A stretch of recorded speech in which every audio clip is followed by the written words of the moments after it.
Hello students, welcome to Panchajanya IAS. ನಾನು ನವೀನ್ ಕುಮಾರ್. ಇವತ್ತಿನ the Hindu ಪತ್ರಿಕೆ ವಿಶ್ಲೇಷಣೆಗೆ ನಿಮಗೆಲ್ಲರಿಗೂ ಸ್ವಾಗತ. ಮೊದಲನೇದು, protest outside Bangladesh missions in India. Supporters of VHP and Bajrang Dal protested outside Bangladesh High Commission offices in Delhi, Kolkata and Mumbai, demanding safety for Hindus in Bangladesh. ಬಾಂಗ್ಲಾದೇಶದಲ್ಲಿ ಹಿಂದೂಗಳ ಸುರಕ್ಷತೆ ಬಹಳ ಮುಖ್ಯ. ಇತ್ತೀಚೆಗೆ ತುಂಬಾ ಹಿಂದೂಗಳ ಮೇಲೆ ದೌರ್ಜನ್ಯ ಆಗ್ತಾ ಇದೆ, ಅದನ್ನು ತಪ್ಪಿಸಬೇಕು, ತಡಿಬೇಕು ಅಂತ ಒತ್ತಾಯಿಸಿ ವಿಶ್ವ ಹಿಂದೂ ಪರಿಷತ್ತು, ವಿಎಚ್ಪಿ, ಬಜರಂಗ ದಳ ಅದರ ಕಾರ್ಯಕರ್ತರು ದೆಹಲಿ, ಕೋಲ್ಕತ್ತಾ ಮತ್ತೆ ಮುಂಬೈನಲ್ಲಿ ಇರುವಂತಹ ಬಾಂಗ್ಲಾದೇಶದ ಹೈ ಕಮಿಷನ್ ಕಚೇರಿಗಳ ಮುಂದೆ ಪ್ರತಿಭಟನೆಯನ್ನು ನಡೆಸಿದ್ದಾರೆ. Diplomatic tension but no break down.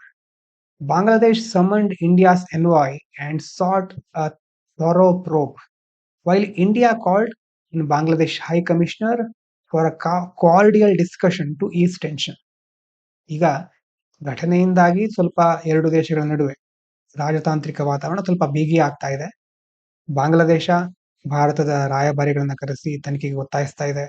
ಅದಕ್ಕೆ ಪ್ರತಿಯಾಗಿ ಬಾಂಗ್ಲಾದೇಶದ ಹೈ ಕಮಿಷನರ್ ಜೊತೆ ಸೌಹಾರ್ದಯುತವಾದ ಚರ್ಚೆ ನಡೆಸಿ ರಾಜತಾಂತ್ರಿಕ ಸಿಬ್ಬಂದಿಗಳ ಸುರಕ್ಷತೆಗೆ ಪೂರ್ಣ ಭರವಸೆಯನ್ನು ಸಹ ಕೊಡ್ತಾ ಇದ್ದಾರೆ. India stresses security of diplomats. India assured full security to Bangladesh missions, deployed additional police, and said violence or intimidation against diplomatic premises is unacceptable. ಅದೇ ರೀತಿ ಭಾರತ ಸಹ ಯಾವುದೇ ರೀತಿ ಬಾಂಗ್ಲಾದೇಶದ ಮಿಷನ್ಗಳು ಅಥವಾ ಡಿಪ್ಲೊಮ್ಯಾಟ್ಸ್ಗಳಿಗೆ ಏನು ತೊಂದರೆ ಆಗದೇ ಇರೋ ತರ ನೋಡ್ಕೊಳ್ತೇವೆ. ಮತ್ತೆ ಅವರ ಒಂದು ಸುರಕ್ಷತೆಗೋಸ್ಕರ ಬೇರೆ ಬೇರೆ ಪೊಲೀಸ್ ಬಲವನ್ನ ನಿಯೋಜಿಸ್ತಾ ಇದ್ದಾರೆ. ಯಾವುದೇ ರೀತಿ ಹಿಂಸಾಚಾರ, ಬೆದರಿಕೆಗಳನ್ನ ನಾವು ಸಹಿಸೋದಿಲ್ಲ ಅಂತ ಭಾರತ ಸ್ಪಷ್ಟಪಡಿಸ್ತಾ ಇದೆ. India announced $450 million help for Sri Lanka. India will support Sri Lanka's recovery after Cyclone Ditwa, which caused deaths, displacement and major damage.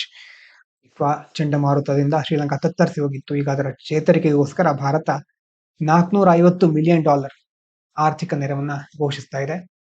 The aid has $350 million as concessional loans, cheap loans, and $100 million as grants focused on rebuilding and relief.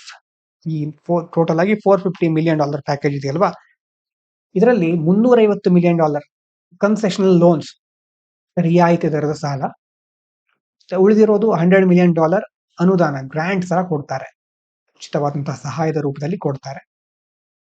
Strong neighbourly support. India also sent quick rescue and relief support, showing its role as first responder and strengthening India-Sri Lanka relations. Bharat ಯಾವಾಗಲೂ neighbour first ಅಂತ ಹೇಳ್ತಿರುತ್ತೆ. ನೆರೆಹೊರೆಯವರು ನಮಗೆ ಮೊದಲೇ ಪ್ರಾಧಾನ್ಯತೆ, ಅಂದ್ರೆ ನಮ್ಗೆ ಮೊದಲು priority ನಮ್ಮ ಅಕ್ಕಪಕ್ಕದ ದೇಶಗಳು. ಹಾಗಾಗಿ ಈಗ ಸಂಕಷ್ಟದ ಸಮಯದಲ್ಲಿ ಶ್ರೀಲಂಕಾಕ್ಕೆ ನೆರವಾಗೋದ್ರ ಮೂಲಕ ಈ ನೀತಿಯನ್ನ ಭಾರತ ಮತ್ತೆ ಪುನರುಚ್ಚರಿಸ್ತಾ ಇದೆ. ಅದನ್ನೇ ಮುಖ್ಯವಾಗಿ ನಾವು ನಂಬ್ತೇವೆ, ಅದನ್ನೇ ಮುಂದುವರ್ಸ್ಕೊಂಡು ಹೋಗ್ತೇವೆ ಅಂತ ಒಂದು ಬೆಂಬಲವನ್ನ ಕೊಡ್ತಾ ಇದೆ. Center asks states to spread awareness. The union government has told states and UTs to hold special Gram Sabha meetings to explain the new rural jobs law to the people. ಮೊದಲೇನಿತ್ತು NREGA ಇತ್ತು, ಅದ್ರ ಬದಲಿಗೆ ಈಗ ಹೆಸರು ಮತ್ತೆ ಕೆಲವು ಸ್ಟ್ರಕ್ಚರ್ ಚೇಂಜ್ ಆಗಿದೆ. Viksit Bharat guarantee for Rozgar Ajeevika mission, ಇದು ಗ್ರಾಮೀಣ ಭಾಗದ್ದು. ಅದು ಗೊತ್ತಿದೆ ನಿಮಗೆ, ಜಿ ಅಲ್ವಾ, ಕೇಳಿದಿರಿ. ಆ ಕಾಯ್ದೆಯನ್ನ ಜಾರಿಗೆ ತಂದಿದೆ ಈಗ ಸರ್ಕಾರ. ಈ ಹೊಸ ಕಾಯ್ದೆ ಬಗ್ಗೆ ಜನರಿಗೆ ಜಾಗೃತಿ ಮೂಡಿಸ್ಲಿಕ್ಕೆ ವಿಶೇಷ ಗ್ರಾಮ ಸಭೆಗಳನ್ನ ಕರಿಬೇಕು ಅಂತ ರಾಜ್ಯಗಳಿಗೆ ಸೂಚನೆಯನ್ನು ಕೊಡ್ತಾ ಇದ್ದಾರೆ.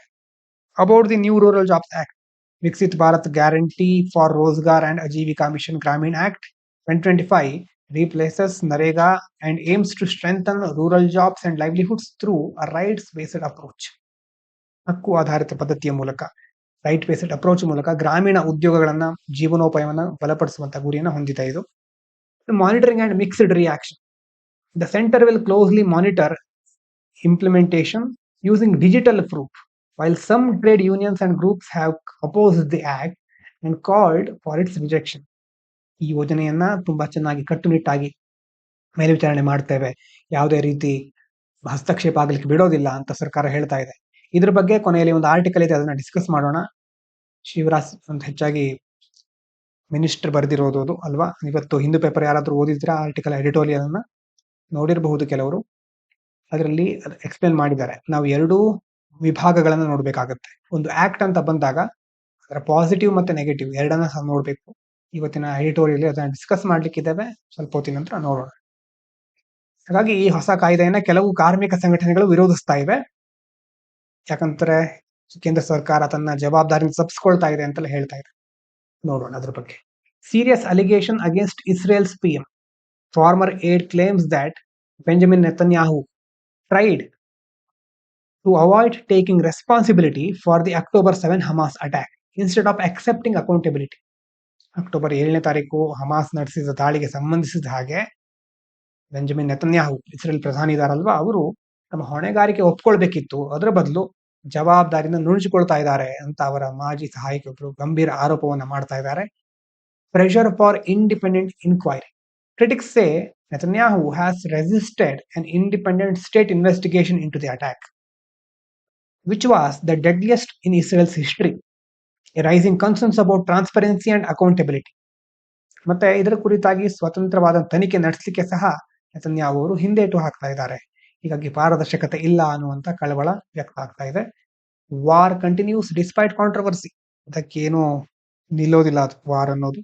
Even as these allegations surface, Israel's leadership has said it will continue military operations in Gaza, indicating no immediate change in policy or withdrawal plans. ವಿವಾದಗಳ ನಡುವೆ ಸಹ ಮಿಲಿಟರಿ ಕಾರ್ಯಾಚರಣೆ ಮುಂದುವರಿತಾ ಇದೆ ಅಂತ ಇಸ್ರೇಲ್ ನಾಯಕತ್ವ ಹೇಳ್ತಾ ಇದೆ. ಹಾಗಾಗಿ ಸದ್ಯದ ಪರಿಸ್ಥಿತಿಯಲ್ಲಿ ದೊಡ್ಡ ಮಟ್ಟದಲ್ಲಾಗದೇ ಇದ್ರೂ ನಿಧಾನವಾಗಿ ಇದು ಮುಂದುವರಿತಾನೆ ಇರುತ್ತೆ. ಇನ್ನು women have less time to upskill. Indian women spend more time on unpaid work like child care and household chores, of course, leaving them about 10 hours less per week than men for learning new skills.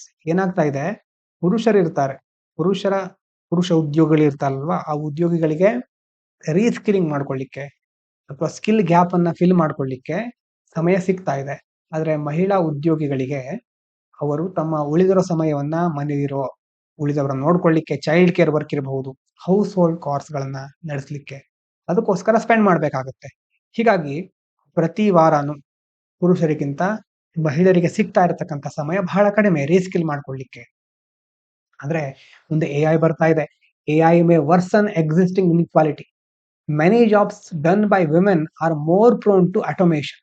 ಈಗ ಮಹಿಳೆಯರು ಮಾಡ್ತಾ ಇರತಕ್ಕಂತ ಎಷ್ಟೋ ಕೆಲಸಗಳನ್ನ ಮುಂದೆ AI ಬಂದು ಮಾಡಬಹುದು. And AI systems often ignore unpaid care work, putting women at a disadvantage in AI driven workplaces. ಮುಂದೆ AI ಬಂದ್ಮೇಲೆ ಮಹಿಳೆಯರಿಗೆ ಬಹಳ ಕಷ್ಟ ಆಗುತ್ತೆ ಅಂತ ಹೇಳ್ತಿದ್ದಾರೆ. Supportive policies are needed urgently. ಹಾಗೆ ಇವರಿಗೋಸ್ಕರ ಸರಿಯಾದ ನೀತಿಗಳನ್ನ ಕ್ರಮಗಳನ್ನ ಕೈಗೊಳ್ಳಬೇಕಾಗತ್ತೆ. To avoid women being left behind, there is a need for flexible learning options, time saving public services, gender sensitive AI and workplace policies. ಅಂತರವನ್ನ ಕಡಿಮೆ ಮಾಡ್ಲಿಕ್ಕೆ ಏನ್ ಮಾಡ್ಬೇಕು, ಅವರಿಗೂ ಸಹ ಫ್ಲೆಕ್ಸಿಬಲ್ ಲರ್ನಿಂಗ್, ಕೆಲಸದ ಜೊತೆ ಬೇರೆ ವಿಷಯಗಳನ್ನ ಕಲೀಲಿಕ್ಕೆ ಅವಕಾಶ ಕೊಡೋದು, ಟೈಮ್ ಸೇವಿಂಗ್ ಪಬ್ಲಿಕ್ ಸರ್ವಿಸ್ಗಳು, ಮತ್ತೆ ಜೆಂಡರ್ ಸೆನ್ಸಿಟಿವ್ AI, ವರ್ಕ್ ಪ್ಲೇಸ್ಗಳಲ್ಲಿ ಪಾಲಿಸಿಗಳನ್ನ ಚೇಂಜ್ ಮಾಡೋದು, ಎಲ್ಲವನ್ನ ಕೈಗೊಂಡಾಗ ಮಾತ್ರ ಮಹಿಳೆಯರಿಗೆ ನಾವು ಸರಿಯಾದ ಅವಕಾಶವನ್ನು ಕಲ್ಪಿಸಿ ಕೊಡಬಹುದು. ಒಂದು ಆರ್ಟಿಕಲ್ ಇದೆ ಅಂತ ಹೇಳಿದ್ವಲ್ವಾ, VB Ramji act 2025 fixes structural gaps. ಇದು ಯೂನಿಯನ್ ಮಿನಿಸ್ಟ್ರಿ ಬರೆದಿರುವಂತಹ ಆರ್ಟಿಕಲ್. ಹಾಗಾಗಿ ಇದರಲ್ಲಿ ನಾವು ನೆಗೆಟಿವ್ ಅಂಶಗಳನ್ನ ಕಂಡು ಬರ್ಲಿಕ್ಕೆ ನೋಡೋದಿಲ್ಲ ಜಾಸ್ತಿ. ಇದರಲ್ಲಿ ಪಾಸಿಟಿವ್ ಅಂಶಗಳನ್ನ ಮಾತ್ರ ಹೇಳಿದ್ದಾರೆ. ಆದ್ರೆ ಒಬ್ಬ ಮುಂದೆ ಒಂದು ಅಧಿಕಾರಿ ಆಗ್ಲಿಕ್ಕೆ ಹೊರಟಿರುವವರು ಒಂದು ಆಕ್ಟಿನ ಪಾಸಿಟಿವ್ ಮತ್ತೆ ನೆಗೆಟಿವ್ ಎರಡನ್ನ ಸಹ ನೋಡ್ಬೇಕಾಗತ್ತೆ. ಎರಡನ್ನ ನೋಡಿದಾಗ ನಿಮಗೆ ಆ ಒಂದು ಹೋಲಿಸ್ಟಿಕ್ ಪರ್ಸ್ಪೆಕ್ಟಿವ್ ಸಿಗುತ್ತೆ. ಹಾಗೆ ಸಿಕ್ಕಿದಾಗ ನೀವು ಅದರ ಬಗ್ಗೆ ಮುಂದೆ ಚೆನ್ನಾಗಿ ಡಿಸಿಷನ್ ತೆಗೆದುಕೊಳ್ಬಹುದು, ಯಾವುದನ್ನ ಇಂಪ್ಲಿಮೆಂಟ್ ಮಾಡಬೇಕು, ಯಾವ್ದು ಮಾಡಬಾರದು ಅಂತ. ಹಾಗಾಗಿ ನೀವು ನಿಮ್ಮ ಪಕ್ಷ, ನಿಮ್ಮ ಮೊದಲಿನ ಬ್ಯಾಕ್ ಗ್ರೌಂಡ್ ಯಾವುದೇ ಆಗಿರ್ಲಿ, ನಿಮ್ಮ ಇಷ್ಟ ಅನಿಷ್ಟಗಳ ಪಕ್ಷಗಳು ಬೇರೆ ಇರ್ಲಿ, ಬೇಕಿದ್ರೆ ನೀವು ಬಿಜೆಪಿ ಕಾಂಗ್ರೆಸ್ ಯಾವುದೇ ಮೆಚ್ಕೊಂಡಿರ್ಲಿ, ಏನ್ ಬೇಕಾದ್ರೂ ಮಾಡಿ. ಆದ್ರೆ ನೀವು ಅಧಿಕಾರಿ ಆಗ್ಲಿಕ್ಕೆ ಹೊರಟಿರೋರಿಗೆ ಅದು ಯಾವ್ದು ಇರಬಾರ್ದು. ಮೈಂಡ್ ಕಂಪ್ಲೀಟ್ ಆಗಿ ಓಪನ್ ಆಗಿರ್ಬೇಕಾಗುತ್ತೆ. ಈ ಒಂದು ಆಕ್ಟ್ ನ ಬಗ್ಗೆ ಏನ್ ಹೇಳಿದ್ದಾರೆ ಆರ್ಟಿಕಲ್ ಅಂತ ನೋಡೋಣ. Viksit Bharat guarantee for Rozgar and Ajeevika mission Gramin act 2025 is a reformed and strengthened version of rural employment guarantee. ಏನ್ ಮಾಡ್ತಾರೆ ಇದರಲ್ಲಿ, give more guaranteed work days, ಜಾಸ್ತಿ ಹೆಚ್ಚಿನ ದಿನಗಳ ಕಾಲಂತಹ ವರ್ಕ್ ಕೊಡೋದು, ರೂರಲ್ ಲೈವ್ಲಿಹುಡ್ ಗಳನ್ನ ಇಂಪ್ರೂವ್ ಮಾಡೋದು, ಡ್ಯೂರೇಬಲ್ ರೂರಲ್ ಅಸೆಟ್ಗಳನ್ನ ಕ್ರಿಯೇಟ್ ಮಾಡೋದು, ಹಿಂದಿನ ಸಿಸ್ಟಮ್ನಲ್ಲಿ ಇದ್ದಂತಹ ಪ್ರಾಬ್ಲಮ್ ಫಿಕ್ಸ್ ಮಾಡೋದು. ಹಾಗಾದ್ರೆ ಎಂಪ್ಲಾಯ್ಮೆಂಟ್ ಗ್ಯಾರಂಟಿನೂ ಇದೆ, ಇದರಲ್ಲಿ ಲೈವ್ಲಿಹುಡ್ ಸೆಕ್ಯೂರಿಟಿ ಇದೆ, rural development combined into one framework, ಎಲ್ಲವನ್ನ ಕಂಬೈನ್ ಮಾಡುವ ಒಂದು ಫ್ರೇಮ್ ವರ್ಕ್ ಇದು ಅಂತ ಇವ್ರು ಹೇಳ್ತಾ ಇದ್ದಾರೆ. What changed compare to the earlier system? ಮೊದ್ಲೇನಿರ್ತಾ ಇತ್ತು ನರೇಗಾದಲ್ಲಿ 100 ಡೇಸ್ಗಳ ವರ್ಕ್, ಗ್ಯಾರಂಟಿಡ್ ವೇಜ್ ಎಂಪ್ಲಾಯ್ಮೆಂಟ್. ಅವಾಗ ವರ್ಕ್ ಏನಾಗ್ತಾ ಇತ್ತು, ಲೇಟ್ ಆಗಿ ಆಗ್ತಾ ಇತ್ತು, ಕೆಲವೊಂದ್ಸಾರಿ ಇರ್ರೆಗ್ಯುಲರ್ ಆಗಿ ಆಗ್ತಾ ಇತ್ತು, ಅಡ್ಮಿನಿಸ್ಟ್ರೇಟಿವ್ ಡಿಲೇ ಕಾರಣದಿಂದಾಗಿ ಡಿನೈ ಮಾಡ್ತಾ ಇದ್ರು, ಕೆಲಸ ಮಾಡ್ಲಿಕ್ಕೆ ಅವಕಾಶ ಸಿಗ್ತಾ ಇರಲಿಲ್ಲ. ಮತ್ತೆ unemployment allowance existed on paper but was rarely paid. Unemployment allowance ಅನ್ನ ಪೇಪರ್ ಮೇಲೆ ಮಾತ್ರ ಇರ್ತಾ ಇತ್ತು, ಅದು ಜನರಿಗೆ ಹೋಗಿ ತಲುಪ್ತಾ ಇರಲಿಲ್ಲ. ಈಗ ಹೊಸ ಆಕ್ಟ್ ಬಂದಿದೆಯಲ್ವಾ ಅಂತಂದ್ರೆ ಅದನ್ನೇ ಮಾರ್ಪಡಿಸಿದ್ದಾರೆ. ಇದರಲ್ಲಿ 125 ದಿನಗಳ ಕೆಲಸ ಕೊಡ್ತಾರೆ. ಗ್ಯಾರಂಟಿಡ್ ಎಂಪ್ಲಾಯ್ಮೆಂಟ್ 125 ಆಗಿದೆ. ಲೀಗಲ್ ಎನ್ಫೋರ್ಸಬಿಲಿಟಿ ಇನ್ನಷ್ಟು ಸ್ಟ್ರಾಂಗ್ ಆಗಿದೆ ಅಂತ ಹೇಳ್ತಿದ್ದಾರೆ. ಮತ್ತೆ ಮೊದಲೇ ಪ್ಲಾನಿಂಗ್ ಚೆನ್ನಾಗಿ ಮಾಡ್ಕೊಳ್ತಾರೆ. ಗ್ರಿವಾನ್ಸ್ ರಿಡ್ರೆಸ್, ಕುಂದುಕೊರತೆ ಪರಿಹಾರ ವಿಭಾಗ ಇರಬಹುದು, ಇನ್ನಷ್ಟು ಸುಲಭಗೊಳಿಸ್ತಾ ಇದ್ದಾರಂತೆ. Focus on livelihood asset and productivity, ಜಾಸ್ತಿ ಫೋಕಸ್ ಮಾಡೋದು ಜನರ ಜೀವನೋಪಾಯದ ಮೇಲೆ. ಆಸ್ತಿ ಅಂತಂದ್ರೆ ಸಾಮಾಜಿಕವಾಗಿ ಸೋಷಿಯಲ್ ಅಸೆಟ್ಗಳಿರಬಹುದು, ಪ್ರೊಡಕ್ಟಿವಿಟಿ ಉತ್ಪಾದಕತೆ, ಇದ್ರ ಮೇಲೆ ಹೆಚ್ಚು ಗಮನ ಕೊಡ್ತಾರೆ. So the act tries to fix implementation failures, not dilute rights. ಜನರ ರೈಟ್ಗಳು ಡೈಲ್ಯೂಟ್ ಆಗ್ತಾ ಇಲ್ಲ, ಅದ್ರ ಬದಲು ಮೊದಲು ಆಗ್ತಾ ಇರತಕ್ಕಂತ ಫೇಲ್ಯೂರ್ಗಳನ್ನ ಈಗ ಫಿಕ್ಸ್ ಮಾಡ್ತಾ ಇದ್ದೇವೆ ಅಂತ ಹೇಳ್ತಾರೆ. Why are some people criticising the act? ಆದ್ರೂ ಕೆಲವರು ಯಾಕೆ ಕ್ರಿಟಿಸೈಸ್ ಮಾಡ್ತಾ ಇದ್ದಾರೆ ಇದನ್ನ? 3 ಮೇನ್ ಅಲಿಗೇಷನ್ಸ್ ಆರ್ ಮೇಡ್. ಏನು ಅಲಿಗೇಷನ್ಸ್, ಆರೋಪ ಏನ್ ಮಾಡ್ತಾ ಇದ್ದಾರೆ ಅಂತಂದ್ರೆ, ಆಪಾದನೆಗಳು. Employment guarantee has been weaken. Employment guarantee weak ಆಗ್ಬಿಟ್ಟಿದೆ ಈಗ. Demand based employment is replaced by top down planning. ಮೊದಲು ಡಿಮ್ಯಾಂಡ್ ಬೇಸ್ಡ್ ಆಗಿತ್ತು, ಬೇಡಿಕೆ ಆಧಾರದ ಮೇಲೆ ಕೆಲಸ ಇರ್ತಾ ಇತ್ತು. ಈಗ ಸರ್ಕಾರ ಟಾಪ್ ಡೌನ್ ಅಪ್ರೋಚ್ ಅಂತಂದ್ರೆ ಮೇಲ್ಗಡೆ ಟಾಪ್ ಇಂದ ಡೌನಿಗೆ ಬರೋದು ಅಲ್ವಾ. ಬಾಟಮ್ ಅಪ್ ಅಪ್ರೋಚ್ ಅಂತಂದ್ರೆ ಕೆಳಗಡೆಯಿಂದ ಮೇಲ್ಗಡೆ. ಏನು ಹಾಗಂತಂದ್ರೆ ಟಾಪ್ ಡೌನ್ ಅಂತಂದ್ರೆ ಮೇಲ್ಗಡೆ ಅಂತಂದ್ರೆ ಸರ್ಕಾರದಲ್ಲಿ ಇರುವಂತಹ ಅಧಿಕಾರಿಗಳು, ಮಿನಿಸ್ಟರ್ಗಳು ಒಂದು ಪಾಲಿಸಿ ಇಂಪ್ಲಿಮೆಂಟ್ ಮಾಡ್ತಾರೆ, ನಿಧಾನವಾಗಿ ಅದು ಕೆಳಗಡೆ ಅಪ್ಲೈ ಆಗ್ತಾ ಹೋಗುತ್ತೆ ಒಂದೊಂದೇ ಹಂತವನ್ನ ದಾಟಿ. ಬಾಟಮ್ ಅಪ್ ಅಪ್ರೋಚ್ ಅಂತಂದ್ರೆ ಗ್ರಾಸ್ ರೂಟ್ ಲೆವೆಲ್ ಅಂತ ಕರಿತೇವಲ್ವಾ, ತಳಮಟ್ಟದಲ್ಲಿ ಯಾವ ಪರಿಸ್ಥಿತಿ ಇದೆ ಅಂತ ತಿಳ್ಕೊಂಡು ಅದರ ಆಧಾರದ ಮೇಲೆ ಪಾಲಿಸಿಯನ್ನ ತಯಾರು ಮಾಡೋದು, ಆಮೇಲೆ ಇಂಪ್ಲಿಮೆಂಟ್ ಮಾಡೋದು. ಇಲ್ಲಿ ಕ್ರಿಟಿಕ್ಸ್ ಗಳು ಹೇಳ್ತಾ ಇರೋದು ಏನಂತಂದ್ರೆ, ಡಿಮ್ಯಾಂಡ್ ಬೇಸ್ಡ್ ಇತ್ತು ಮೊದಲು, ಈಗ ಅದು ಟಾಪ್ ಡೌನ್ ಆಗ್ಬಿಟ್ಟಿದೆ. Centre is withdrawing funds under the cover of restructure ಮಾಡ್ತೇವೆ ಅಂತ ಹೇಳ್ತಾ ಇಲ್ಲಿ ಸೆಂಟರ್ ಫಂಡ್ ಗಳನ್ನ ವಿತ್ಡ್ರಾ ಮಾಡ್ತಾ ಇದೆ. ಸೊ ಆರ್ಟಿಕಲ್ ಅಲ್ಲಿ ಏನ್ ಹೇಳ್ತಿದ್ದಾರೆ ಇವರು, all 3 claims are based on misreading. ಸರಿಯಾಗಿ ತಿಳ್ಕೊಳ್ಳಿಲ್ಲ ಆಕ್ಟ್ ನ ಬಗ್ಗೆ, ಸುಮ್ಮನೆ ಎಲ್ಲ ಆಪಾದನೆಗಳನ್ನ ಮಾಡ್ತಾ ಇದ್ದಾರೆ ಅಂತ ಆರ್ಟಿಕಲ್ ಅಲ್ಲಿ ಹೇಳ್ತಾ ಇದ್ದಾರೆ. As the legal right to employment been weakened. Legal right to employment ಗೆ ಸಂಬಂಧಪಟ್ಟಾಗ ಅದು ವೀಕ್ ಆಯ್ತಾ? ಇಲ್ಲ, it has actually been strengthened. ಇನ್ನಷ್ಟು ಬಲ ಬಂದಿದೆ, ಅದಕ್ಕೆ ವೀಕ್ ಆಗಿಲ್ಲ ಅಂತ ಹೇಳ್ತಿದ್ದಾರೆ. ಹೇಗೆ? ಎಂಪ್ಲಾಯ್ಮೆಂಟ್ ಡೇಗಳನ್ನ ಹೆಚ್ಚು ಮಾಡಿದ್ದಾರೆ, ಇನ್ಕ್ರೀಸ್ ಮಾಡಿದ್ದಾರೆ. ರೈಟ್ ಇನ್ನೂ ಸಹ ಸ್ಟ್ಯಾಟ್ಯೂಟರಿ ಲಾದಲ್ಲಿ ಇರುವಂತಹ ರೈಟ್ಗಳೇ ಇದು. ಮತ್ತೆ ಜಸ್ಟಿಸಿಯೇಬಲ್, ಕೋರ್ಟ್ ಮೂಲಕ ಎನ್ಫೋರ್ಸ್ ಮಾಡಬಹುದು. ಮೊದಲಾಗಿದ್ರೆ ಇವ್ರ ಪ್ರಕಾರ classes that quietly cancelled unemployment allowance, ಕೆಲವೊಂದು ಕ್ಲಾಸ್ಗಳು ಅನ್ಎಂಪ್ಲಾಯ್ಮೆಂಟ್ ಅಲವೆನ್ಸ್ ಅನ್ನ ಕ್ಯಾನ್ಸಲ್ ಮಾಡ್ಬಿಡ್ತಾ ಇತ್ತು. ಗ್ರಿವ್ಯಾನ್ಸ್ ಸಿಸ್ಟಮ್ಗಳು ವೀಕ್ ಆಗ್ತಾ ಇತ್ತು ಅಥವಾ ರಿಮೂವ್ ಆಗ್ತಾ ಇತ್ತು, ಕೆಲವೊಂದ್ ಸಾರಿ ರಿಮೂವ್ಡ್ ಆರ್ ಕರೆಕ್ಟೆಡ್, ಎಲ್ಲ ಸರಿಯಾಗಿ ನಿರ್ವಹಣೆ ಆಗ್ತಾ ಇರಲಿಲ್ಲ. Act tries to bridge the gap between what the law promised and what workers actually got. ಕಾನೂನು ಇರೋದೊಂದು, ಆದ್ರೆ ನಿಜವಾಗ್ಲೂ ಕೆಲಸಗಾರರಿಗೆ ಸಿಗ್ತಾ ಇರೋದು ಇನ್ಯಾವುದು, ಅವರಿಗೆ ಅನ್ಕೊಂಡ ಹಾಗೆ ಬೆನಿಫಿಟ್ ಸಿಗ್ತಾ ಇಲ್ಲ. ಗ್ಯಾಪ್ ಅನ್ನ ಈ ಆಕ್ಟ್ ಬಂದು ಈಗ ಫಿಲ್ ಮಾಡ್ತಾ ಇದೆ ಅಂತ ಆರ್ಟಿಕಲ್ ಅಲ್ಲಿ ಹೇಳ್ತಾ ಇದ್ದಾರೆ. Is demand based employment being abandoned? ಇಲ್ಲ, ಹಾಗೂ ಆಗಿಲ್ಲ ಅಂತ ಹೇಳ್ತಿದ್ದಾರೆ. Demand still starts with workers but the method has changed. ಮೊದ್ಲೇನಾಗ್ತಾ ಇತ್ತು, ವರ್ಕರ್ಸ್ ಡಿಮ್ಯಾಂಡ್ ವರ್ಕರ್ಗಳು ಡಿಮ್ಯಾಂಡ್ ಮಾಡ್ತಾ ಇದ್ರು.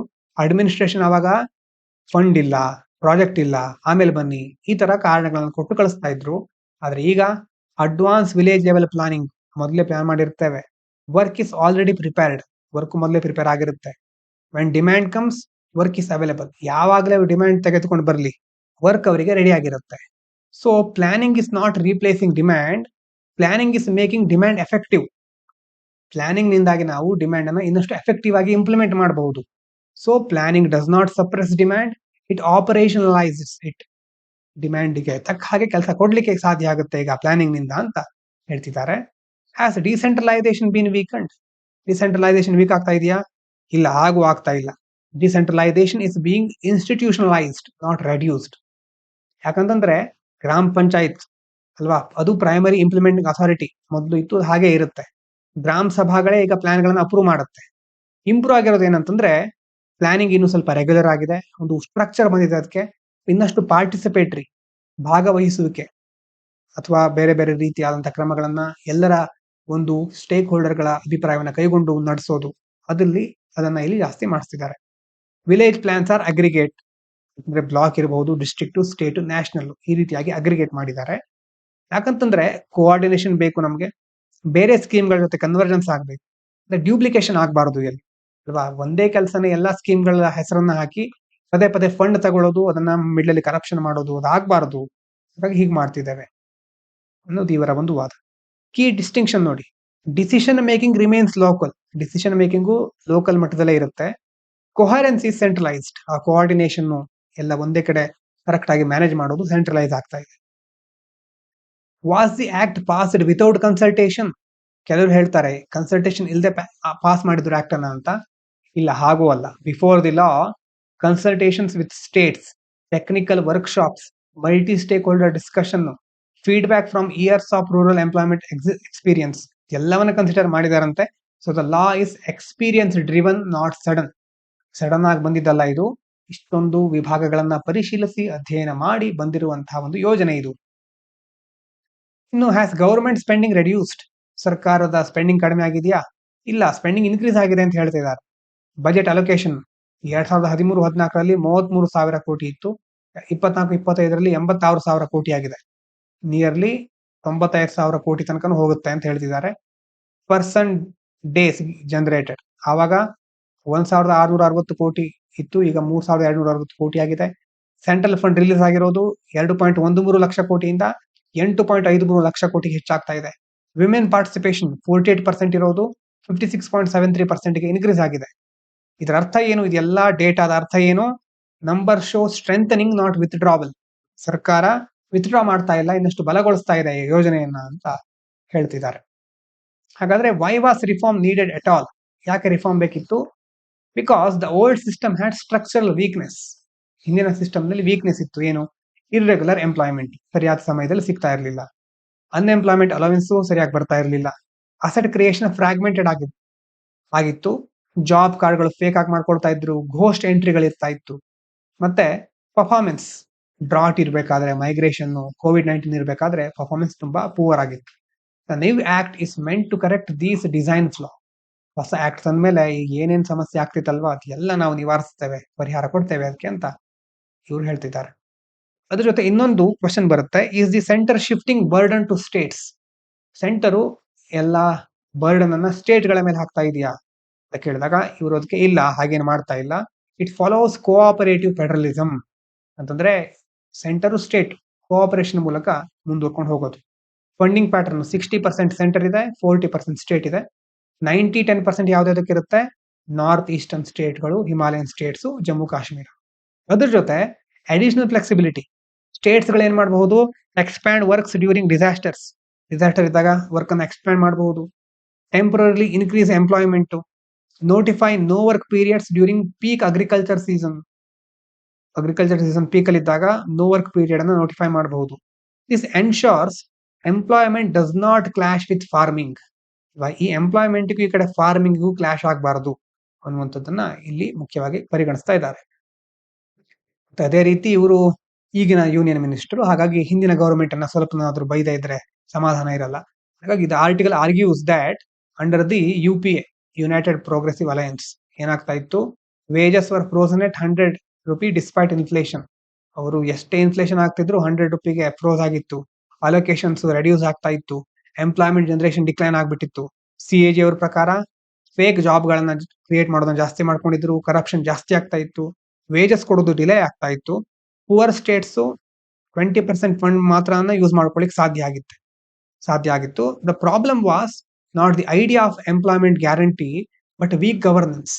ಇವ್ರು ಹೇಳೋ ಪ್ರಕಾರ ಐಡಿಯಾ ಚೆನ್ನಾಗಿದೆ, ಆದ್ರೆ ಗವರ್ನೆನ್ಸ್, ಆಡಳಿತ ಚೆನ್ನಾಗಿರ್ಲಿಲ್ಲ. ಅದೇ ರೀತಿ ಇನ್ನೊಂದು ಹೇಳ್ತಾರೆ ಇವರು, article rejects the idea that welfare versus development is a choice. Welfare ಮತ್ತೆ ಡೆವಲಪ್ಮೆಂಟ್ ವರ್ಸಸ್ ಇರುತ್ತಲ್ವಾ, ವೆಲ್ಫೇರ್ ಆಗ್ಬೋದು, ಡೆವಲಪ್ಮೆಂಟ್ ಆಗೋದು. ವೆಲ್ಫೇರ್ ಅಂತಂದ್ರೆ ಇನ್ಕಮ್ ಸಪೋರ್ಟ್, ಡೆವಲಪ್ಮೆಂಟ್ ಅಂತಂದ್ರೆ assets, productivity. They are interdependent, ಒಂದಕ್ಕೊಂದು ಪೂರಕವಾಗಿರೋದು, ಒಂದಕ್ಕೊಂದು ಬೇಕಾಗಿರೋದು, ನಾಟ್ ಕಾಂಟ್ರಾಡಿಕ್ಟರಿ, ತದ್ವಿರುದ್ಧ ಆಗಿರೋದಲ್ಲ ಅದು, ಎರಡೂ ಒಂದಕ್ಕೊಂದು ಬೇಕು ಅಂತ ಈ ಆರ್ಟಿಕಲ್ ಅಲ್ಲಿ ಹೇಳ್ತಾ ಇದ್ದಾರೆ. So the VBG Ramji act 2025 does not dismantle the rural employment guarantee. It expands entitlements, strengthens enforceability, improve planning, integrates welfare with development, correcting long-standing structural flaw. ಅಂತಂದ್ರೆ ಹಿಂದಿನ ಕಾನೂನನ್ನ, ಹಿಂದಿನ ಆಕ್ಟ್ ಅನ್ನ ಇದು ವೀಕ್ ಮಾಡ್ತಾ ಇಲ್ಲ, ಅದನ್ನ ಇನ್ನಷ್ಟು ಬಲಗೊಳಿಸ್ತಾ ಇದೆ. ಅದರಲ್ಲಿ ಏನೇನು ಒಂದು ಕೊರತೆಗಳಿತ್ತು ಅದನ್ನ ನಿವಾರಿಸ್ತಾ ಇದೆ. ವೆಲ್ಫೇರ್, ಡೆವಲಪ್ಮೆಂಟ್ ಎರಡನ್ನು ಸಹ ಇಂಟಿಗ್ರೇಟ್ ಮಾಡ್ತಾ ಇದೆ. ಇನ್ನಷ್ಟು ಚೆನ್ನಾಗಿ ಪ್ಲಾನಿಂಗ್ ಅನ್ನ ಮಾಡ್ತಾ ಇದ್ದಾರೆ. ಎನ್ಫೋರ್ಸಬಿಲಿಟಿ ಸ್ಟ್ರೆಂಥನ್ ಆಗ್ತಾ ಇದೆ. ಹಾಗಾಗಿ ಇದು ಅಭಿವೃದ್ಧಿ ಹೊರತು ಕಳಪೆ ಆಗ್ತಾ ಇರುವಂತ ಸಂದರ್ಭ ಅಲ್ಲ. ಇಲ್ಲಿ ನಾವು ಪಾಸಿಟಿವ್ ಆಗಿರೋದನ್ನ ಜಾಸ್ತಿ ನೋಡಿದ್ದೇವೆ. ಯಾಕಂತಂದ್ರೆ ಇದನ್ನ ಬರೆದಿರೋರು ಸರ್ಕಾರದ ಮಿನಿಸ್ಟರ್. ಹಾಗಾಗಿ ಈ ಅಂಶಗಳು ನಮ್ಗೆ ಬೇಕಾಗತ್ತೆ.